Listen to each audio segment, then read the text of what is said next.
مشہور روایت ہے خیر القرون قرنی ثم الذین یلونہم، اور اسی طرح ایک اور روایت ہے اصحابی امانۃ لامتی، میرے اصحاب جو ہیں میری امت کے لیے امان ہے۔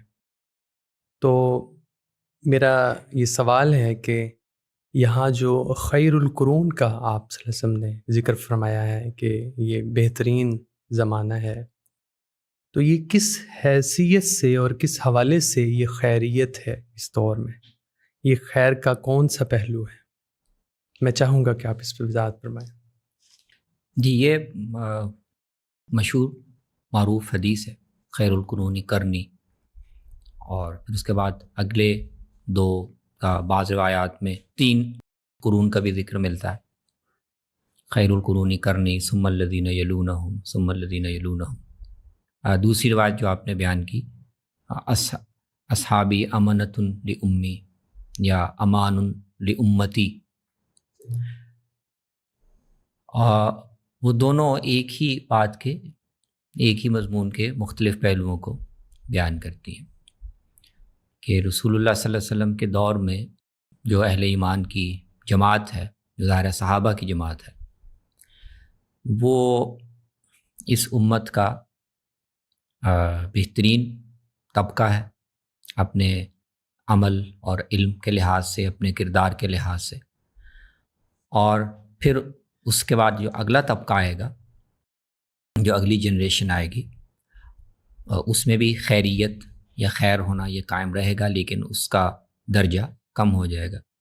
پھر اس کے بعد اگلے درجے میں یہ مزید کم ہو جائے گا، اور پھر آپ نے روایات میں ہے کہ آپ نے فرمایا کہ پھر دینی کردار اور دینی اخلاق وہ بہت، جب یہ لوگ چلے جائیں گے، دنیا سے گزر جائیں گے، تو ایک معیاری کردار کا نمونہ پھر لوگوں کو دیکھنے کے لیے نہیں ملے گا۔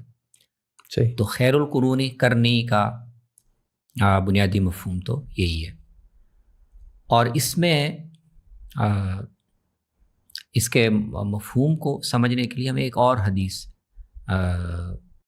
جس میں اللہ تعالیٰ کی ایک تکوینی سنت آپ کہہ سکتے ہیں، اس کا ذکر ہے، یا انسانی تاریخ میں اللہ تعالیٰ کی طرف سے جو ہدایت آتی ہے وہ کیسے اسٹیبلش کیسے ہوتی ہے، پھر اس میں استحلال کیسے آتا ہے۔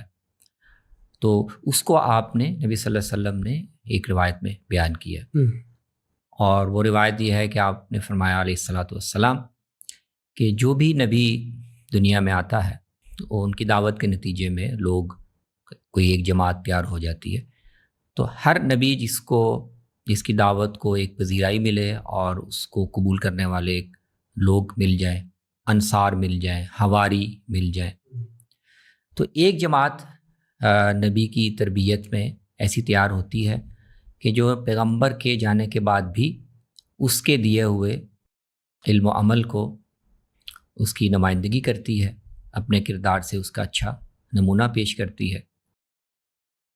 لیکن ظاہر ہے کہ یہ طبقہ ہمیشہ باقی نہیں رہتا، تو وہ طبقہ جو پیغمبر کے علم اور عمل کا صحیح علمبردار ہوتا ہے، وہ ایک وقت میں پھر دنیا سے رخصت ہو جاتا ہے، اور پھر اگلے آنے والے جو نسلیں ہیں، اگلی جو جنریشنز ہیں، وہ پھر ان کے قول اور فعل میں مطابقت نہیں ہوتی، اور وہ کہتے کچھ ہیں، ان کا کردار اس کے مطابق نہیں ہوتا۔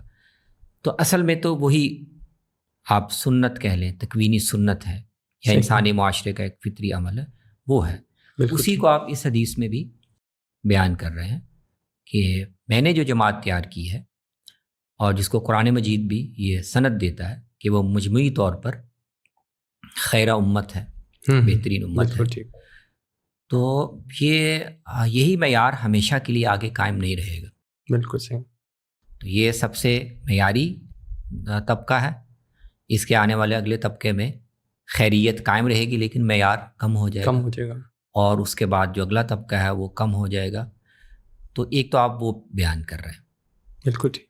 اور اس میں آپ جو یہ بیان کرنے کا جو محرک ہے یا اس کا مقصد ہے، وہ بھی ہمیں دیکھنا چاہیے۔ ایک تو آپ امت کو خبر دے رہے ہیں کہ آنے والے دور میں اس طرح سے دینی علم کا اور کردار کا جو معیار ہے وہ کم ہوتا چلا جائے گا، تو لوگ اس حوالے سے ایک تو خبردار کرنا مقصود ہے کہ اس دور میں پھر لوگوں کو رہنمائی کے لیے کدھر دیکھنا چاہیے.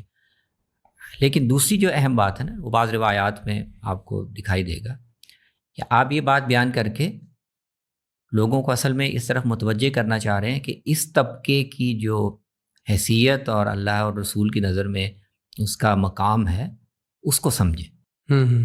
بالکل ٹھیک ہے.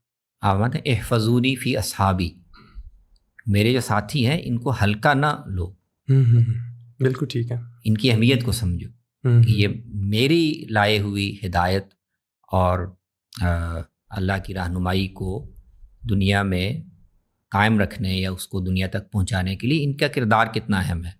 ان سے یعنی بھرپور فائدہ اٹھا لو، ان سے فائدہ بھی اٹھاؤ، ان کا جو مقام اور اہمیت ہے اس کو بھی سمجھو، اور ان کو جو اللہ نے ایک رتبہ دیا ہے قرآن میں چنا ہے ایک مقصد کے لیے. جی بالکل. تو اس کا بھی ادراک کرو، ان کی ناقدری نہ کرنا. بالکل ٹھیک.